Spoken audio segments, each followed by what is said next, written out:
Hello students, welcome back. Let us continue the MCQs regarding the chapter Sexual Reproduction in Flowering Plants. Now look at the question number 177. So these questions are related to the diagram which is given above. So the question, what indicates A in the above figure? So this is a type of seed. So in this seed, A, it is the seed coat, B, it is the cotyledon, and C is the shoot apical meristem, and D is the hypocotyl root axis, and E is the root tip, and F is the endosperm. So the question they have asked is what indicates A in the above figure. So this A, it is the seed coat. And next one, what indicates C in the above figure? So in this diagram, C, it is the shoot apical meristem. So that the option A is correct. It is the shoot apical meristem. And next one, what indicates F in the above figure? So in the same diagram they are asking about the F. See, in this diagram, F is the endosperm, which is the nutritive tissue that provides nourishment to the developing embryo. So in this diagram, F indicates endosperm. And what indicates D in the above figure? So in this diagram, D, it is the hypocotyl root axis. You know that in the embryonal axis there is a hypocotyl and there is a epicotyl. The part of the embryonal axis above the level of cotyledon is called as epicotyl, and the part of the embryonal axis below the level of cotyledon is called as hypocotyl. So this is actually the hypocotyl root axis. So here D indicates hypocotyl root axis. And next, question number 181. During pollination in plants which shed pollens in two-cell stage, the cells are called as. You know that in the structure of pollen grain, there are two cells. Usually most of the pollens will shed at a two-cell stage where they contain a larger cell and a smaller cell. The larger cell is the one vegetative cell and the smaller one is the generative cell. So that if the pollens are shed at a two-cell stage, they contain one vegetative cell and one generative cell. Next question, generative cell in pollen tube divides and forms. So after later, this generative nucleus or generative cell only divides to form two male gametes. So generative cell in pollen tube, it divides and forms the two male gametes. And next one, the plants in which pollens are shed in three-cell stage contain. So if the pollens are said to be three-cell stage, they usually contain two male gametes along with one large vegetative cell. One large vegetative cell along with the two male gametes, then it is said to be the three-celled pollen grain. So two-celled pollen grain contains one vegetative cell, one generative cell, but the three-celled pollen grain contains one vegetative cell along with the two male gametes. Next one, what indicates A in the following figure? So in this diagram, A, it is the small pore or small opening called as micropyle. So in the seed, I told you, micropyle remains as a small pore, helps in the entry of oxygen and water at the time of seed germination. So this is the A, it is the micropyle. Next one,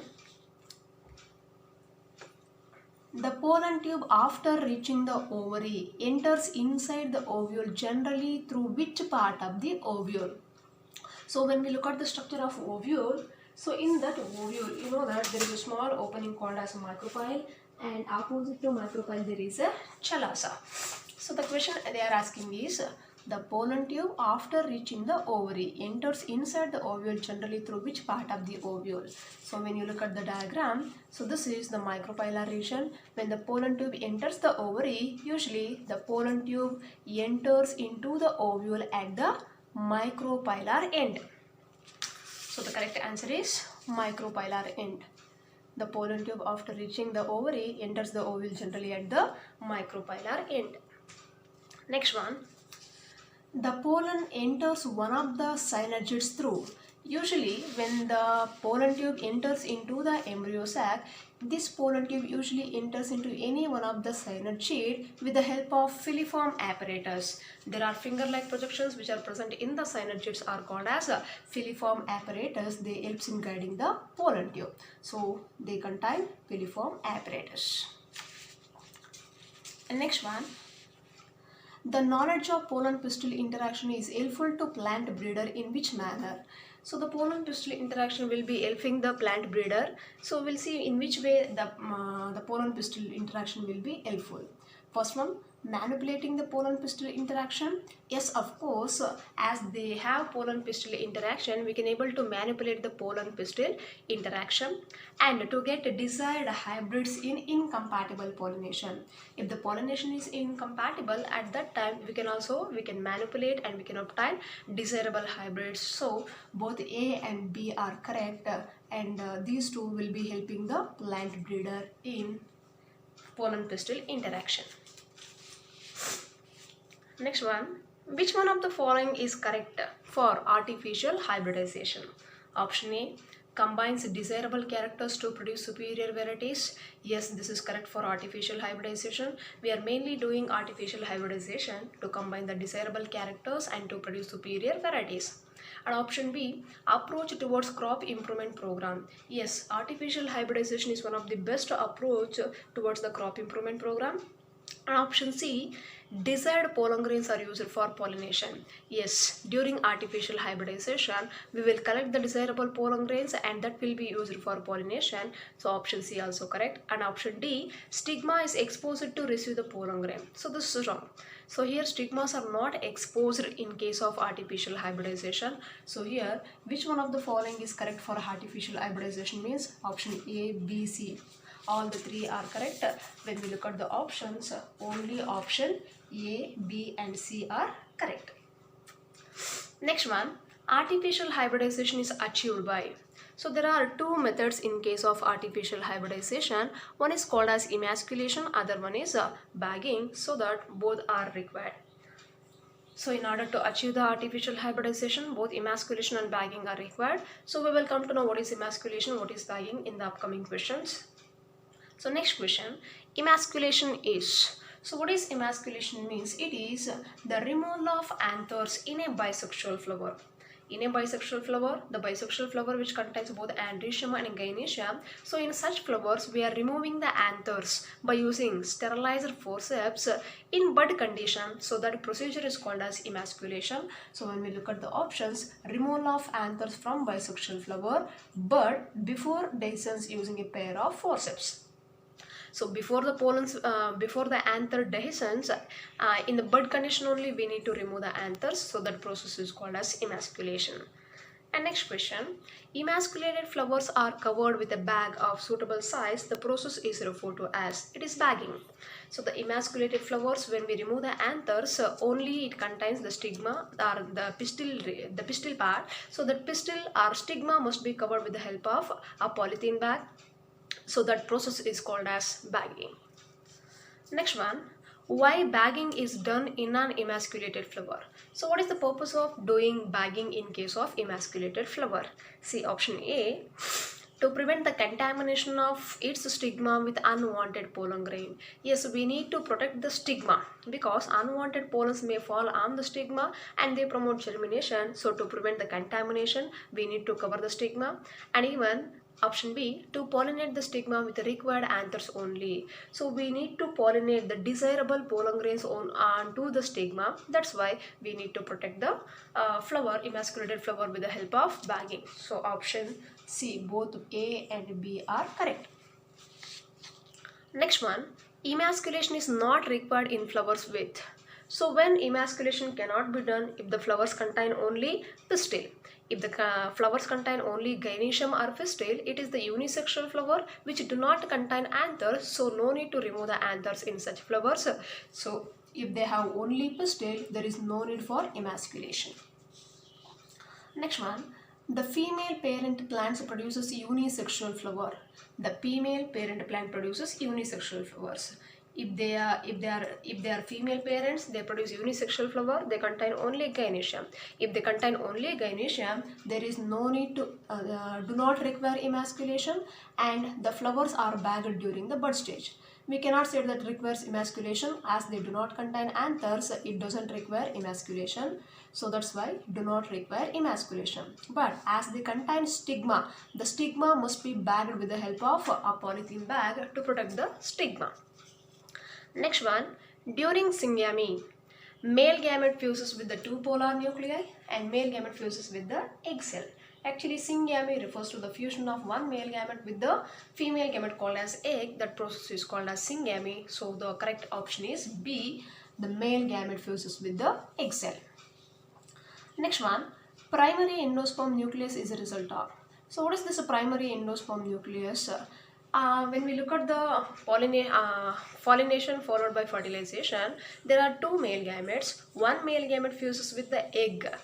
That process is called as syngamy, and one more male gamete fuses with the two polar nuclei, results in the formation of a triploid primary endosperm nucleus. So this triploid primary endosperm nucleus is formed by the fusion of two polar nuclei with one male gamete.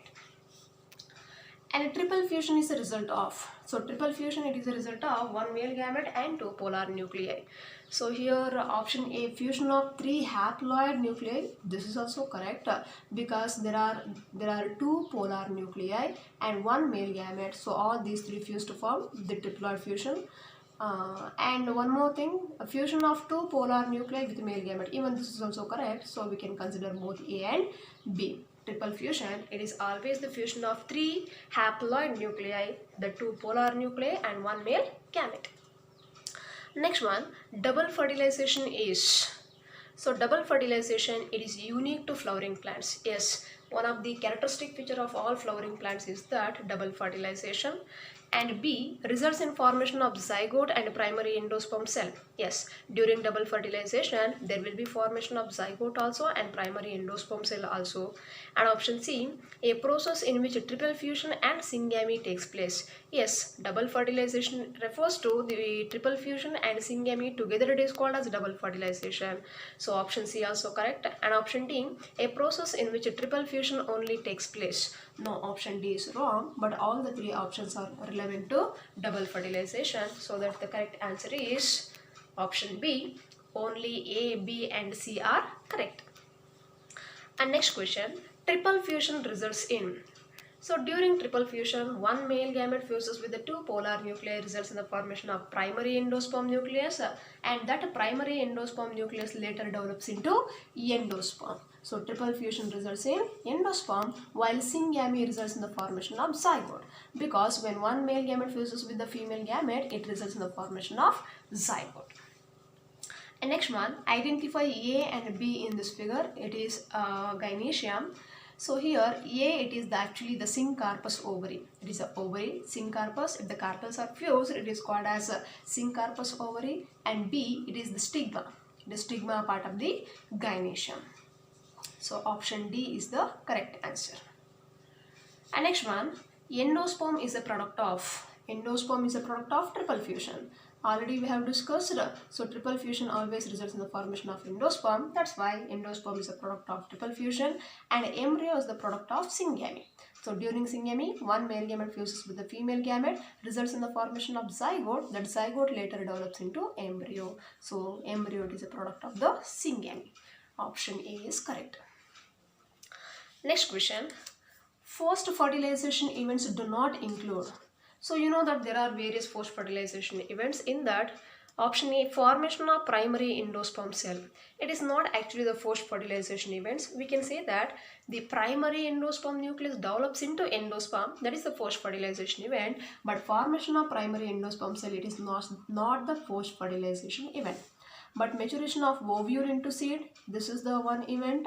Formation of ovary into fruit, this is also correct. Formation of embryo inside the seed. So all these three are the post fertilization events, but not the A. So only A, it is not the event of post fertilization event. Next one, which of the following precedes the other? So proceeds in the sense one will be formed later only, the other one will be formed. We'll see. Option A, development of embryo before endosperm. Embryo will never form before the formation of endosperm. So this is not the correct one. Option B, endosperm development before embryo. Yes. So this is always one precedes the other. If there will be a formation of endosperm only, the embryo formation will be taking place. So after the formation of endosperm only, embryo will be formed. So this one will precedes the embryo formation. So option B is the correct answer. Next one, which one of the following is correct for endosperm? So option A, the cells of this tissue are filled with reserve food material. Yes, correct. As the new endosperm, it is the nutritive tissue, it is filled with reserve food material. And option B, it is used for nutrition of developing embryo. Yes, endosperm always it will provide nourishment for the developing embryo. And option C, primary endosperm nucleus undergo nuclear divisions followed by cytokinesis. Yes. When we study the endosperm development, the primary endosperm nucleus undergo first the free nuclear divisions, then followed by cytokinesis, that is cell wall formation. So all these are correct regarding the endosperm. And next one, endosperm is earlier, it is nuclear.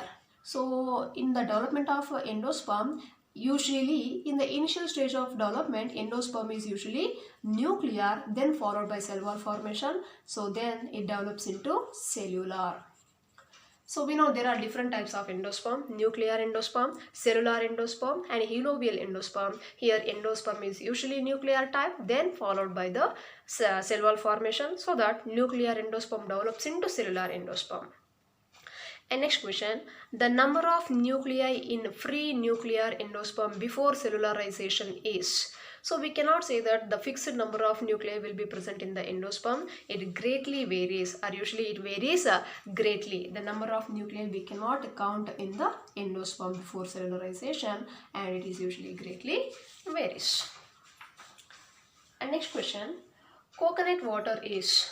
So we have given the examples for endospermic seeds like a coconut. See, in case of coconut, the coconut water is said to be the free nuclear endosperm. What the liquid endosperm, the coconut water we are drinking, it is actually free nuclear endosperm, which means which contain thousands of free nuclei. There is no cell wall formation in that coconut water. It is usually said to be the free nuclear endosperm. And next one, the white kernel of coconut is which part of the endosperm? That white kernel part, what we are eating in the coconut, it is actually the cellular endosperm. So which means the coconut contains both the free nuclear endosperm as well as cellular endosperm. The liquid water or the coconut water what we are drinking is free nuclear, and what the kernel part we are eating is the cellular endosperm. Next one, endosperm is completely consumed during seed formation in. If endosperm is completely consumed during seed formation, such seeds are called as non-endospermic seeds, and non-endospermic seeds are pea and beans. And next question, the endosperm persists in mature seed. The mature seed, even after fertilization, after the formation of seed, if they even contain endosperm, such seeds are said to be endospermic seeds, and examples for endospermic seeds are castor and coconut. So coconut is one best example that we can clearly observe the presence of endosperm. Next one, development of embryo takes place at. So where the development of embryo takes place means where there will be a formation of zygote, in that region only the embryo formation will be taking place. And you know that at the micropylar end, so in the embryo sac, at the micropylar end, there is a female gamete called as egg. The male gamete fuses with the egg, results in the formation of zygote, and the zygote only develops into embryo, so that the development of embryo takes place at the micropylar end of the embryo sac. Next one, zygote divides after the formation of endosperm. Zygote divides after the formation of endosperm. So to provide assured nutrition to develop the embryo, not for the development of embryo. Option B, to provide assured nutrition to develop embryo. See, embryo definitely requires nourishment. That nourishment must be provided by the endosperm. So before the formation of endosperm, there will not be a formation of embryo. That's why only after the formation of endosperm, the zygote starts to divide. Then only with the help of endosperm, the zygote can develop into embryo, so that to provide assured nutrition to develop the embryo. Next one, the development of embryo in both monocotyledons and dicotyledons, it differs greatly. Actually, the initial stages of development is little bit same, but later on it differs greatly. And next one, which of the following is correct? So when we look at the stages of embryo development, initially there will be formation of proembryo, then there will be formation of globular embryo, then followed by heart-shaped embryo, then mature embryo. So the correct events will be the proembryo, globular embryo and mature embryo. Next, the portion of embryo above the cotyledon is called as, already we have discussed this one, the portion of embryonal axis above the level of cotyledon is called as epicotyle, and the portion of embryonal axis below the level of cotyledon is called as a hypocotyle. So that option A is correct. Next, epicotyle terminates in. So if this is the embryonal axis both in monocots and dicots, if this is the embryonal axis, the portion of embryonal axis above the level of cotyledon is called as epicotyle, and the portion of embryonal axis below the level of cotyledon is called as hypocotyle. And this epicotyle terminates at the stem tip, and this stem tip is said to be the plumule. So epicotyle terminates both in stem tip and plumule, both are correct. So option A and C. Next one, hypocotyle terminates in, and this is the hypocotyle. So this hypocotyle terminates in the root tip, the radicle or the root tip. So here they have given plumule, it is actually the wrong answer. So hypocotyle terminates in both the radicle and root tip. Again, both A and C is the correct answer. And next one, embryo of monocotyledons possess only. So as it is said to be the monocotyledon, they usually contains a single cotyledon, one cotyledon.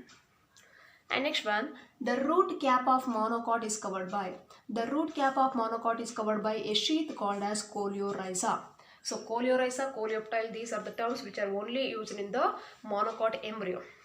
So where the root tip or root cap, the root, here they have given the root cap actually, yeah, the root tip as well as root cap are covered by a sheath called as coleorhiza. And next one, the leaf primordia is enclosed in a hollow foliar structure called as. So in the monocots again there will be a stem tip plumule which are covered by hollow foliar leaves. Again this is covered by a sheath called as coleoptile. So again this is in case of monocots. And next one, identify A and B in this figure. So it is actually the diagram of a strawberry. It is a false fruit. The diagram given is a false fruit. Example, strawberry. So here A, it is the thalamus part of the strawberry, and B, it is the fruit, a type of fruit called as achene. So we have different types of true fruits and false fruits. In that, achene is one type, and one best example for achene is the strawberry. So this completes the MCQs regarding the chapter sexual reproduction in flowering plants. In the next class, we will continue with the next chapter. Thank you.